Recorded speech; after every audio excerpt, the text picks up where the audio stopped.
I'm Better Call Chad, and today I'm going to show you a major lawn issue that pops up in midsummer.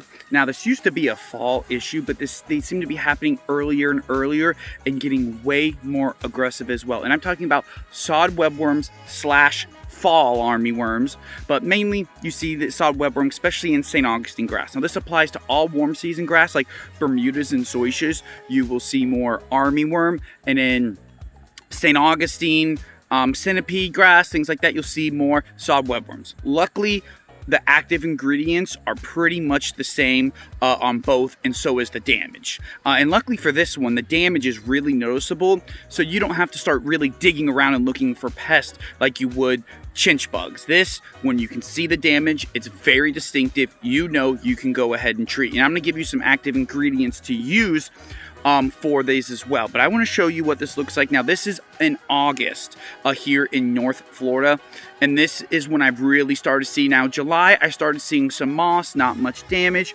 but now I'm seeing it. And to the really annoying part is the products that work best for chinch bugs don't work best for sod webworms, and vice versa. There is some mix of control, like with simple products like bifenthrin. That's a good insecticide that works well on both, but that's really just a contact, and you won't always get the best control. So let me show you now. As you can see, this lawn is actually a beautiful lawn, nice, thick and green all around, and you start to actually notice here a little bit of browning there. Doesn't seem too big of a deal, a little bit there. And as you come here, you'll notice, you go, it doesn't look awful, but this area here definitely doesn't look like the rest of the lawn. And it's a good time. And this happened, this customer sent me this and said this literally like happened overnight. This area was totally fine, and then just within 2 days it looks like this. And really it just looks like it's kind of scalped and not growing. And you can see a little bit of damage from the mower tracks, and that's not the mower's fault. That's because the lawn is damaged and stressed from the sod webworms. So that's your starting sign of something's going on. Now, the good thing is to always go and investigate. Why does this look brown? Why does this look damaged? What is going on? And then you're going to see very distinctly that what the heck is going on here? These are chew marks on the grass blade. Now, from a distance, it just looks like the lawn is damaged and thin and stressed.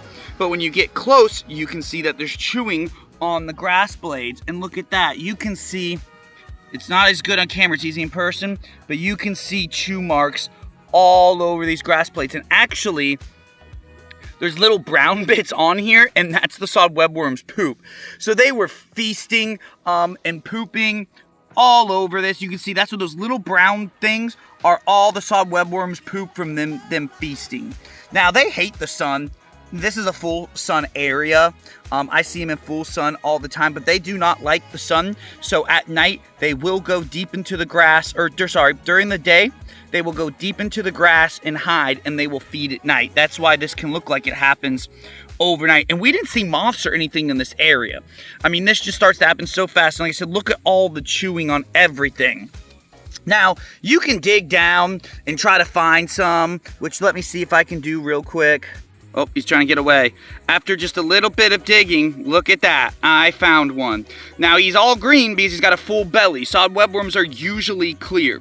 But thousands of those is what's causing all your damage.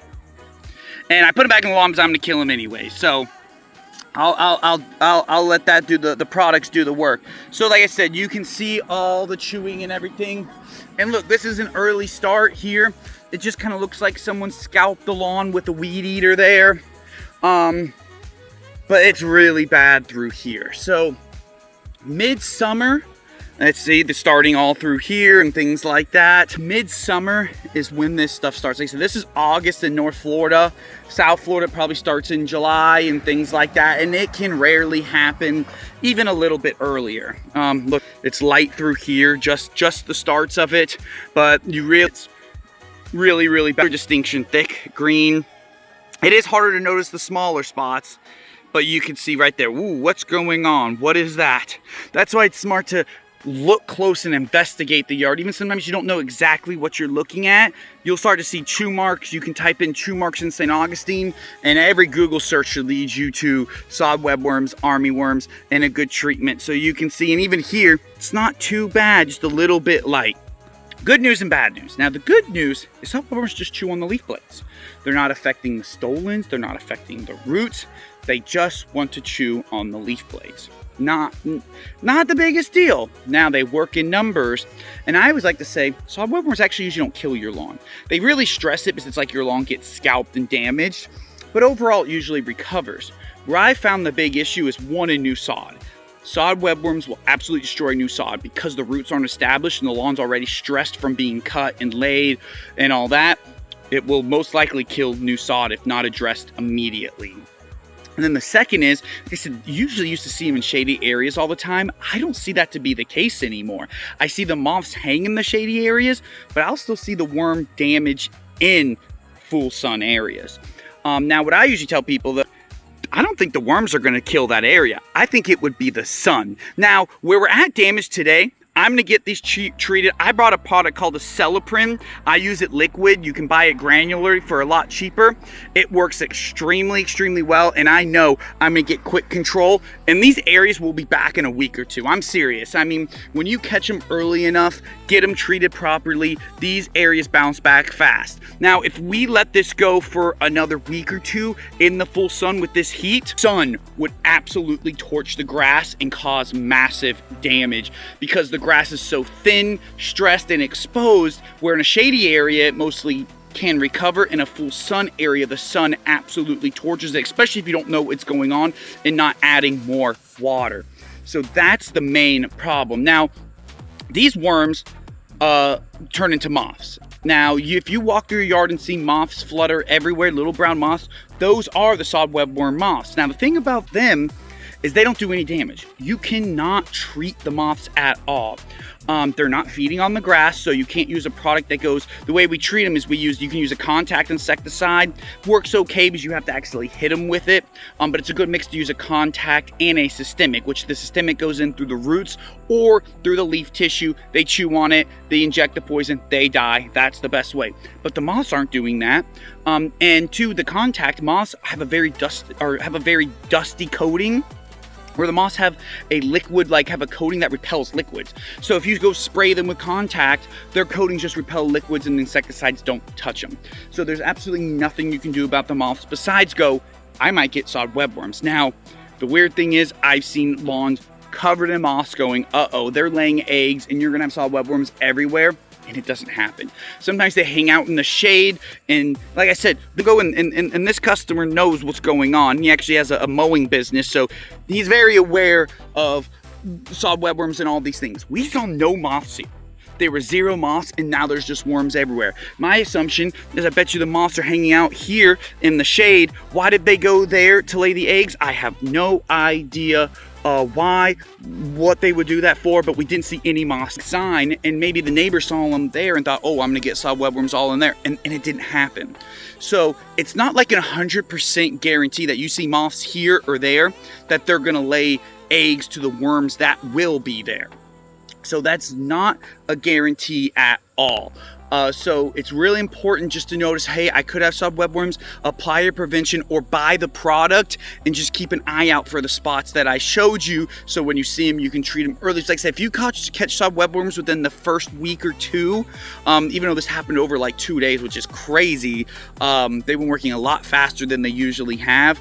But like I said, even if we took 4 or 5 days to catch this, we treated it with a good product, you know, followed up, make sure we treat it again within 7 to 14 days, whatever the product label says, we would have no damage. I'm 100% confident we're gonna get no damage at all. This is gonna fill back in, grow great, like nothing happened, literally within a week or two. Now what I'm gonna do is I'm going to list, and I put them up on the screen because I should have done this earlier so you don't watch this whole video waiting for me to tell you how to apply it.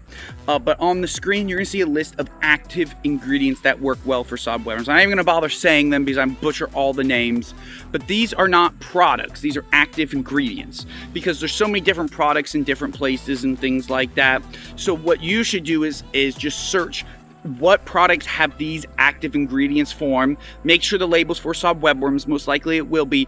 Follow the instructions, very, very important. Make sure you're applying the proper rates, and then check for watering. I think that's more important. Sometimes you need to water right after, that's more rare. Usually the next morning you need to water, and sometimes there's a few products where you apply it and then it tells you to water it in for 15 minutes, and that's it.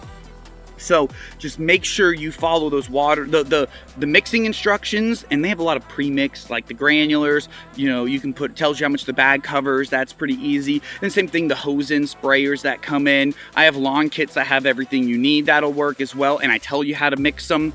So that's a really good option as well.